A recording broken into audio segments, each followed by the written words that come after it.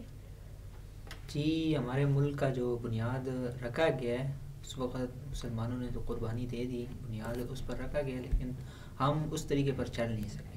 اگر ہم اس طریقے کے ساتھ مطلب ان اصول و ضوابط کے اوپر چلتے ہیں تو آج ہم انشاءاللہ جس طریقے سے مطلب اس وقت اگر مدینے کی جو جس طرح کی ریاست تھی اور وہ جس طریقے سے وہ کامیاب تھے اور پوری دنیا پر وہ چھائے ہوئے تھے، تو اسی طریقے سے آج ہم بھی پوری دنیا پر اسی طریقے سے چھا جاتے ہیں. لیکن ابھی کے جو حالات ہیں، آپ کو کیا لگتا ہے کہ اب ملک پاکستان کے آگے جا کے جو حالات ہے، وہ جو اسلامی ملک ہمارا جو ملک لا الہ الا اللہ پر بنا تھا، کیا وہ حالات واپس آ سکتے ہیں؟ وہ جو ریاست مدینہ تھی، کیا ویسی ریاست دوبارہ قائم ہو سکتی ہے؟ اگر ہم اپنی کمزوریوں کو دور کریں گے تو انشاءاللہ ضرور. عمران صاحب، آپ کیا کہتے ہیں، کیا کمزوریاں ہیں ملک پاکستان کی اس سیاسی نظام کی؟ خاص طور پر میں پوچھنا چاہوں گی. ہمارا جو سیاسی اسٹرکچر ہمارے پاکستان کا پہلے نمبر پہ تو جھوٹ پہ قائم دائم ہے.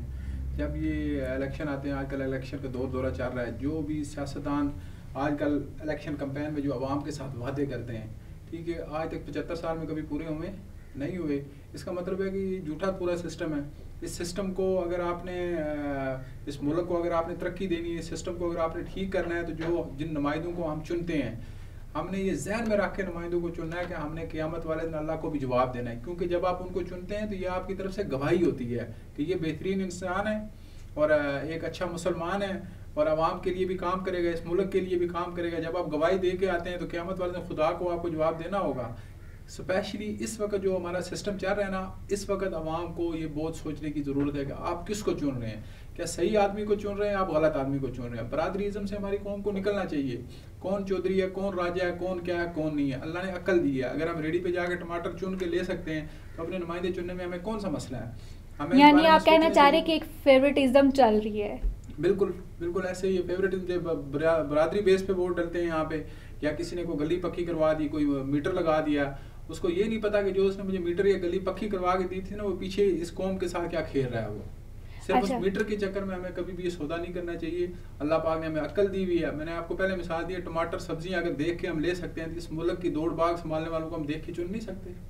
ایسا ہی، یعنی یہ کہنا چاہ رہے ہیں آپ کہ عوام کو سوچ سمجھ کر جو ہے ووٹ ڈالنا چاہیے. لیکن آپ یہ نہیں سمجھتے کہ جب عوام ان سیاستدانوں کی جلسوں میں گفتگو سن رہی ہوتی ہے، ان کے وعدے دیکھ رہی ہوتی ہے، تو وہ بہت پر امید ہوتے ہیں اور وہ ووٹ اسی چکر میں دیتے ہیں کہ بھئی آ کر اس نے کوئی تبدیلی لانی ہے. اور شروع میں شاید وہ لوگ اس پر عمل بھی کرتے ہیں، لیکن اچانک سے پھر وہ ایک دم نا اپنے لائن سے ہٹ جاتے ہیں. اس چیز کو آپ کیا دیکھتے ہیں؟ دیکھیں، اگر آپ کسی دکان پہ جاتے ہیں، آپ کو پتہ چلتا ہے یہ دکاندار مہنگا دیتا ہے، ایک دفعہ جائیں گے، دوسری تیسری دفعہ وہاں پہ نہیں جاتے آپ. یہ چھوٹی سی مثال آپ کو دے رہا ہوں. جی بالکل. جب اس قوم کو پتہ ہے کہ یہ آپ کے ساتھ جھوٹ بولتے ہیں، پھر آپ یہ حکمران بن جاتے ہیں، پھر اس کے بعد یہ آپ کو نظر بھی نہیں آتے. اپنا مفاد ان نے آپ کے ووٹ سے لینا ہوتا ہے، آپ ووٹ ان کو دے دیتے ہیں، لیکن بعد میں جو اس ملک کے ساتھ کرتے ہیں، اس عوام کے ساتھ کرتے ہیں، تو وہ تو سب کو پتہ ہے. لیکن میں صرف اتنی گزارش عوام سے کرتا ہوں کہ سوچ سمجھ کے ووٹ اس کو دیں جس کو آپ بہتر سمجھتے ہیں. اور دوسرے نمبر پہ ووٹ جب دے رہے ہوں، آپ اس ٹائم یہ ضرور سوچیں کہ قیامت والے دن میں نے خدا کو جواب دینا ہے کہ یہ بندہ میں نے صحیح چنا ہے یا میں نے غلط چنا تھا. کیونکہ یہ گواہی ہے ایک ووٹ. اگر آپ دیکھتے ہیں جی یہ چودھری صاحب ہیں، بہت بڑے چودھری صاحب ہیں، یا راجہ صاحب ہیں، ملک صاحب ہیں، کوئی بھی ہیں، اور اس کا کریکٹر بھی ایسا نہ ہو جو اسلام کے اصولوں کے مطابق ہو، اس کا معاشرے میں لوگوں کے ساتھ وہ رویہ بھی نہ ہو، وہ صرف 5 سال کے بعد آپ کے صرف وہ ووٹ کے لیے آپ کے پاس آ جائے اور چپ کر کے آپ اسے ووٹ دے دیں، اس کا مطلب ہے آپ امانت میں خیانت خود کر رہے ہیں آپ. اچھا عمران صاحب، اسلامی معاشرے میں الیکشن کا پروسیس کیا ہوتا ہے؟ اسلامی معاشرے میں جب حضرت عمر فاروق رضی اللہ تعالیٰ عنہ یا دوسرے خلفاء جو ہمارے گزرے ہیں جو بڑے بڑے، تو اس زمانے میں یہ ہوتا تھا کہ عوام سے ایک رائے لی جاتی تھی. مختلف ایریے کے جو لوگ ہوتے تھے ان سے رائے لی جاتی تھی کہ کیا ہم اس کو خلیفۃ المسلمین چن لیں. ہم یہ جو جمہوریت والا معاملہ ہے نا، یہ بھی اسلامی نظام سے ملتا جلتا ضرور ہے، لیکن اس میں اور اس میں بڑا زمین آسمان کا فرق ہے. وہاں پہ اس وقت جب بھی یہ چنا جاتا تھا، جو جتنی بھی مطلب کہ صوبوں پہ حکمران ہوتے تھے، ان سے مطلب کہ ان کو بلا کے ان سے رائے لی جاتی تھی. جس طرف زیادہ لوگ ہوتے تھے اس کو خلیفۃ المسلمین بنا دیا جاتا تھا. یہاں پہ تھوڑا سا مختلف ہے، اور یہ آنے میں بھی ابھی کافی مشکلات ہیں ایسے سسٹم کو یہاں پہ آنے میں. کچھ لوگوں نے بڑی کوشش کی ہے، لیکن یہ کہ وہ کامیاب نہیں ہو سکے. اچھا عمران صاحب، یہ بھی ہمیں نہیں اکثر سمجھ آتا نا کہ ایک سسٹم چل رہا تھا اس ٹائم سے، تو وہ تبدیل کیسے ہو گیا اچانک؟ کیونکہ کہتے ہیں نا کہ شروع سے ایک چیز جو چل رہی ہو اس کو اگلا بندہ جو ہے کاپی کرتا رہتا ہے. تو اب تک کا دور آتے آتے کتنی چیزیں آپ کو لگتا ہے کہ تبدیل ہو چکی ہیں اس معاشرے میں؟ جب خلافت راشدہ تھی اس کے بعد سلو ہم لوگ خرابیوں کی طرف چلتے گئے اور یہ خرابی آج تک پہنچی آ گئی. کیونکہ نبی محترم صلی اللہ علیہ وسلم کی پیشن گوئی تھی کہ میرا دور سب سے بہترین ہے، اس کے بعد تنزلی کی طرف جائے گا. اس میں ایک تو ہم مسلمانوں کا خود بہت بڑا ہاتھ ہے، کیونکہ ہم ہی میں سے میر جعفر بھی تھے اور میر صادق بھی تھے، بالکل ابھی بھی موجود ہیں اس قوم کے اندر. میر جعفر بھی موجود ہیں اور میر صادق بھی موجود ہیں، جن کی وجہ سے یہ بگاڑ پیدا ہوتا ہے. ٹھیک ہے، ہم لوگوں نے خود جو ایک سلسلہ اسلامک چلتا آ رہا تھا اس کو تباہ کرنے میں ہمارا اپنا بہت بڑا ہاتھ ہے. کوئی امریکہ، کوئی انگلینڈ، کوئی ہمارا برطانیہ، کوئی کچھ بھی نہیں بگاڑ سکتا. جس وقت تک ہم خود اس ملک کے ساتھ مخلص نہیں ہوں گے، اسلام کے ساتھ مخلص نہیں ہوں گے، ہو ہی نہیں سکتا کہ ہمارے معاملات درست ہوں. ہمیں کوئی کچھ بھی نہیں کر سکتا. ہمارے جو بڑے گزرے ہیں اسلاف، ان کی زندگی سے اگر ہم دیکھیں، بہت بڑی طاقتیں ان کو ڈراتی تھی، دھمکاتی تھی، سارے معاملات کرتے تھے، لیکن الحمدللہ وہ اپنے اصول و ضوابط پہ قائم دائم تھے، انہیں کوئی ہلا بھی نہیں سکتا تھا. یہ ہم لوگ خود بک جاتے ہیں. ہم ہی میر جعفر ہم میں سے ہی نکلتے ہیں، میر صادق بھی ہم میں سے ملتے ہیں، اس لیے ہم تباہی کا شکار ہوئے ہیں. بالکل. اور میں پوچھنا چاہوں گی، ملک پاکستان میں سودی نظام نے ہماری معیشت کو جو ہے جکڑ رکھا ہے، اور اس سے چھٹکارا ہم کیسے حاصل کر سکتے ہیں؟ کچھ اس حوالے سے بھی بتائیے گا. جب آپ شریعت کی طرف آ جائیں گے، سود سے آپ کی جان چھوٹ جائے گی. پچھلے دو پروگرام پہلے ہمارا پروگرام سود پہ ہوا تھا. سود کا جو سب سے جو چھوٹا گناہ ہے وہ اپنی والدہ محترمہ کے ساتھ زنا کرنے کے برابر ہے. جو سب سے چھوٹا گناہ اپنی والدہ محترمہ کے ساتھ 70 مرتبہ زنا کرنا ہے. پھر اس کے بعد سود کا گناہ آتا ہے خدا کے ساتھ جنگ. جب ہم خدا کے ساتھ جنگ رہیں گے تو اس معاشرے میں ہم کیسے ہو سکتا ہے کہ ہم اللہ سے بھی لڑیں اور یہاں پہ خوشحالی بھی مانگیں؟ اچھا عمار شاہ، اگر اتنی بڑی بات انسان جانتا اور پھر بھی وہ یہ گناہ کرے، آپ اس کو کیا کہنا چاہیں گے؟ مطلب کیا ہے یہ؟ قرآن میں اللہ تبارک و تعالیٰ نے فرمایا ہے کہ ان کے دلوں پر مہر لگ چکی. تو یہ ہے کہ جو انبیاء کرام علیہ السلام کا جو فریضہ تھا لوگوں تک اللہ اور اس کے رسول کا پیغام پہنچانا، ابھی ہمارا یہ ذمہ بنتا ہے کہ جو ہمارے ارد گرد جو مطلب دین سے دور ہوتے جا رہے ہیں، ہم ان کو لے کر مطلب دین کی طرف ان کا رخ لگائیں، ان کو سود کے بارے میں ہم بتائیں، جتنے بھی غلط برے کام ہیں ان سے ان کو بچائیں. اچھا، عوام تک یہ پیغام. اچھا، تو آپ کی جو ویلفیئر فاؤنڈیشن ہے وہ اس حوالے سے کیا کر رہی ہے؟ الحمدللہ 3 سال سے ہم لوگ یہ آگاہی مہم کے تحت ہم لوگ مختلف اسکولوں میں، یونیورسٹیز میں اس طرح ہمارا آنا جانا رہتا ہے.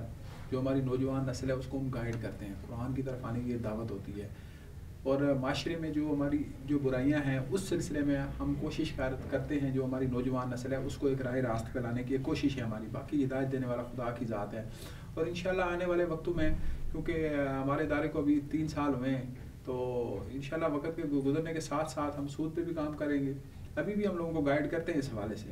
تو انشاءاللہ ابھی کچھ ہی دنوں تک ہم اپنا مرکز یہاں بنا رہے ہیں اسلام آباد میں. ایک ہمارے ساتھی ہیں، انہوں نے ہمیں جگہ وقف کی ہے 5 کنال.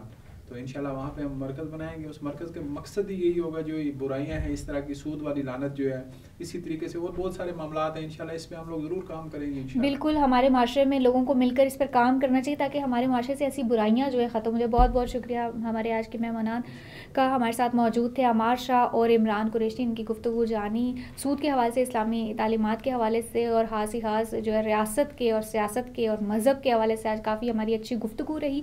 اسی کے ساتھ دیجیے گا اجازت. اللہ حافظ.